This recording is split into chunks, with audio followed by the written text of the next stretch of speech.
today I want to talk to you about the kinds of data that we've produced, give you a couple of examples of immigrant data that we've given on demand, but also I want to give you a little bit more information about the types of questions you might want to ask, and then I'm going to walk you through a specific example of filling out a request so that if you have any questions, you can feel free to ask, and I can give you a couple tips and tricks to make things a little bit easier on you.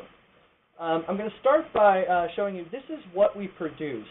It is a 2-page fact sheet for anybody who asks us for a request. Often it includes 1 or 2 maps about the specific region in which you're interested, and it includes tables and charts that are data that you select that you want information about.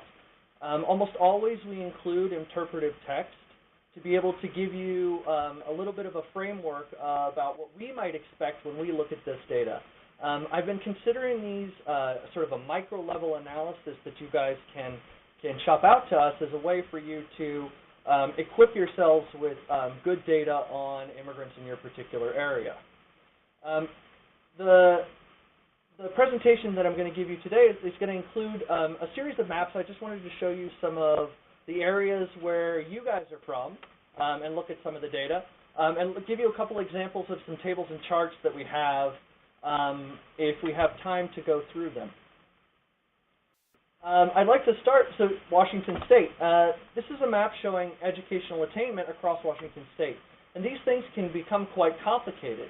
So what we've decided to do within the iDod service is create maps that are more intuitive so that you can make an argument that's more convincing. I'll show you the Washington, D.C. metro area. This map depicts in the immigrant population in Washington, D.C., what are the groups of people that have a bachelor's degree or more, and how influential in their communities are they? How big are they in their communities? So the areas that you see in orange are areas where between 79 and 95% of the immigrant population have a bachelor's degree or more. I see the question, what is the smallest geography available? And I'm going to get to that in a moment, and we can talk about the detail about that. Thank you, Alaric from Redmond.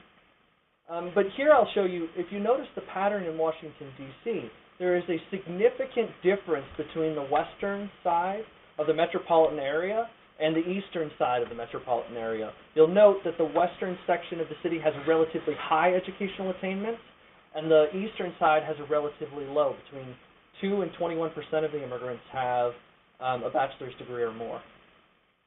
I have the same data for other geographies, and I'll show those to you in a minute, but I also want to show the other kinds of information we can show. This is an example from the state of New York depicting for the communities in those areas, what is the median year of immigration, meaning half of the people who are immigrants in these areas came before those days, and half of those people came after. If you'll note the areas in orange, half of the population of immigrants in those areas in orange came into the U.S. after 2001 to 2006. Those areas tend to be dominated by colleges and universities, which is an expectation that we might have for areas that are largely dominated by college-educated populations. But there are other parts of New York where you can see they have relatively long-standing immigrant communities. And of course, New York City itself is much more complicated, and we haven't highlighted it here because the request itself was about upstate New York.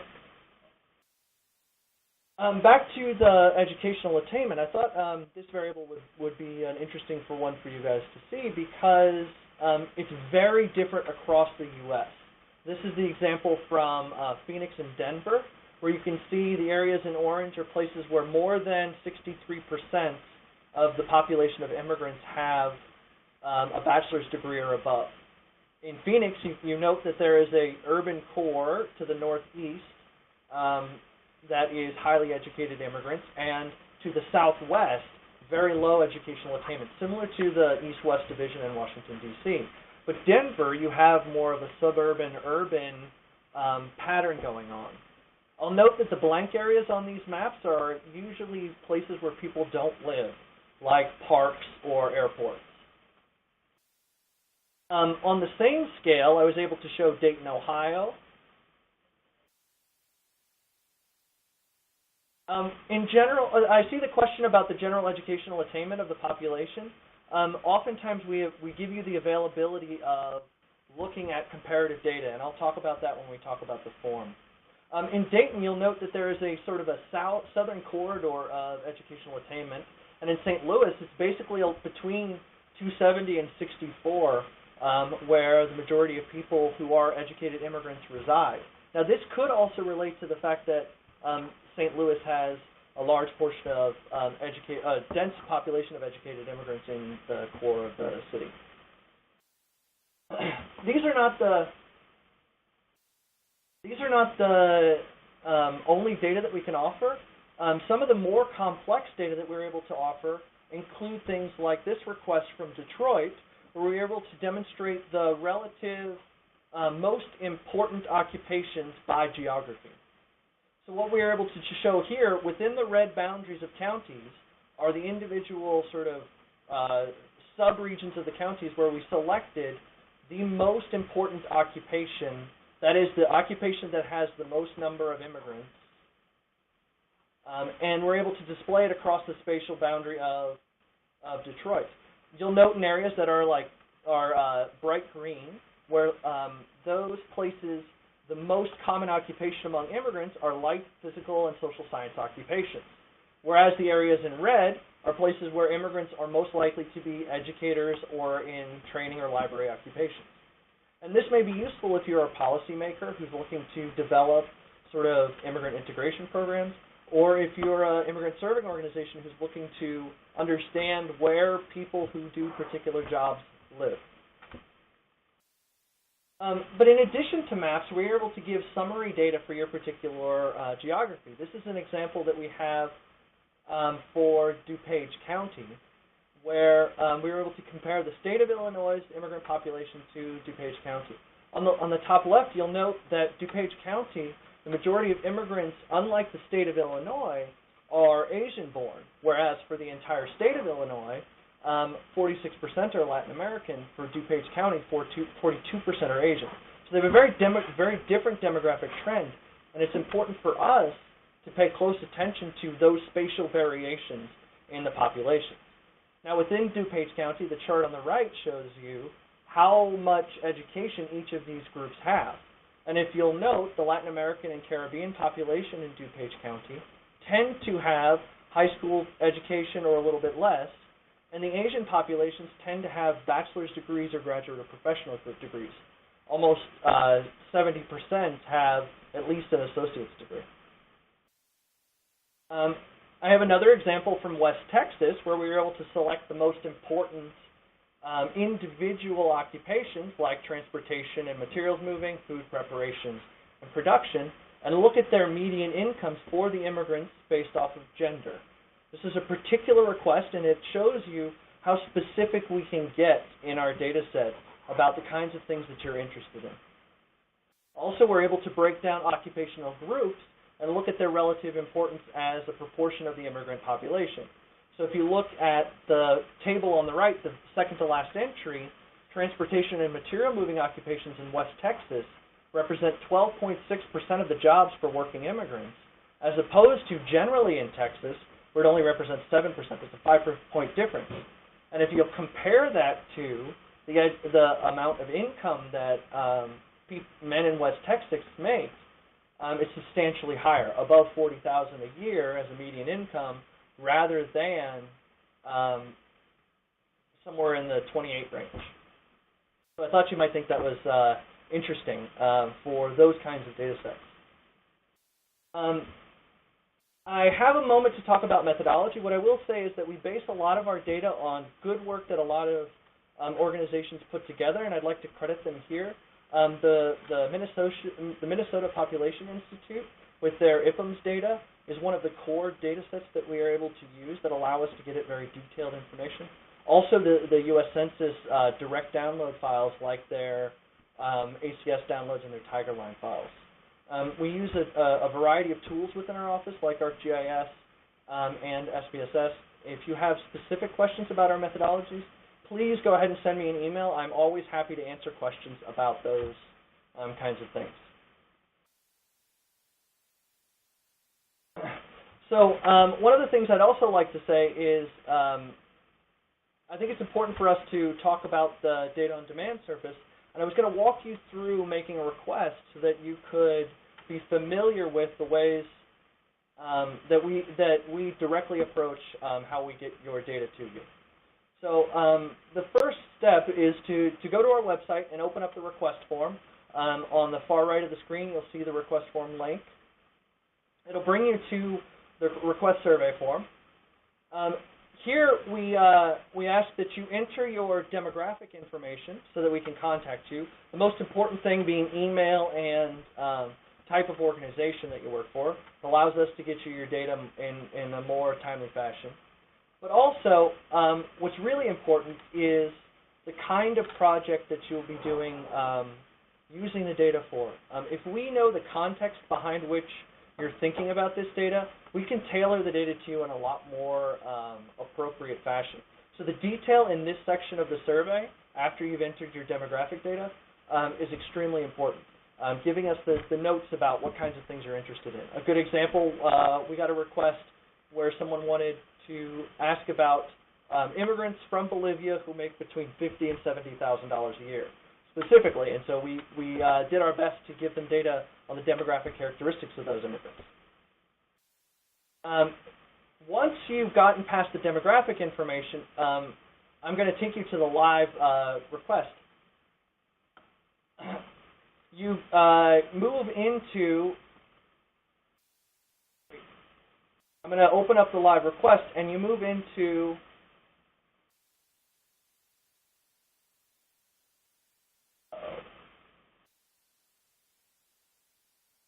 the specific data that you would like to see. Here I'll show you the kinds of questions you can ask. You can select data, the question about what geographies. You can select the national level, so we can give you a national level statistic. We can give you information at the state level. We can give you information for your particular county. But we can also break out counties and look at cities and municipalities and also municipal areas, metropolitan areas. So when you make that request, let's assume we're going to talk about a county. And let's assume that we're going to look at Washington State. You can select any of the counties that you think are important. Of course, we're at George Mason University, so I will select Mason County. And this allows you to pick the geography where we're going to focus, but sometimes people want to compare their values. And other times it's important to compare to another state, to another county, to another city. And so in this particular example, we're going to compare Mason County and Washington State to national level data. Okay? And then you can select the individual information for what you're looking for. I'm going to select individuals rather than households. If you're interested in both individuals and households, make sure to include that in the notes, and we'll modify the request. And then you get to the data. You're allowed to select any 5 of these characteristics, and so I personally usually select other. And you're able to type any other variable that you're willing to select. Like, let's say we want to look at high income.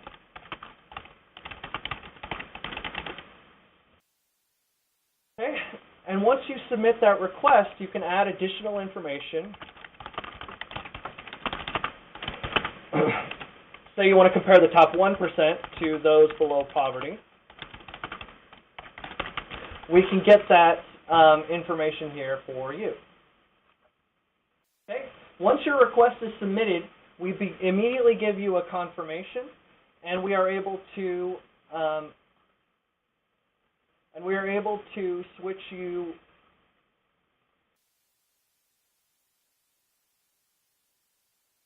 We are able to give you your particular data.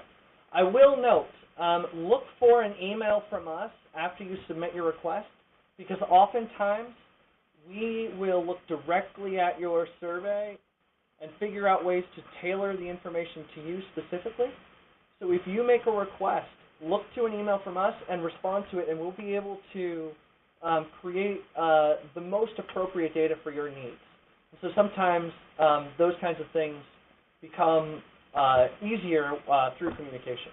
I'm going to pass it back to Denzel, and thank you guys for giving me the opportunity. Hi, Justin. I just have a couple of questions before we let you go. This data that you're talking about, what are the sources? So we've built this data set off of the American Community Survey, the Census Decennial data. We built it off of some Department of Homeland Security visa data. We've built it off of the Current Population Survey. We built data from the USGS. So the maps that we have to be based off of spatial boundaries that are provided by the U.S. Geological Survey. But we also include data in other words, from... it comes from a tremendous variety of sources, and all very rigorously vetted by you all, correct? Yeah, the goal of it is to make as much data available in one place as possible. And what we're doing now is we're trying to incorporate new data sets, like the refugee data sets, and we're trying to incorporate new data sets like the Steps to Success project that Wes, Imprint, and George Mason University collaborated on, so that we can include new data that is not available normally, and also larger public data sets. This is an incredible service, and we will be happy to answer some other questions. Yes, we can break it down by ethnicity, by age, by education, by industry, many, many different variables. And we invite you to, after the webinar, go check this out and submit your request. And Justin will be happy to take questions from you all by email. Thank you very much, Justin. It was great to have you on board. Great. Thank you very much.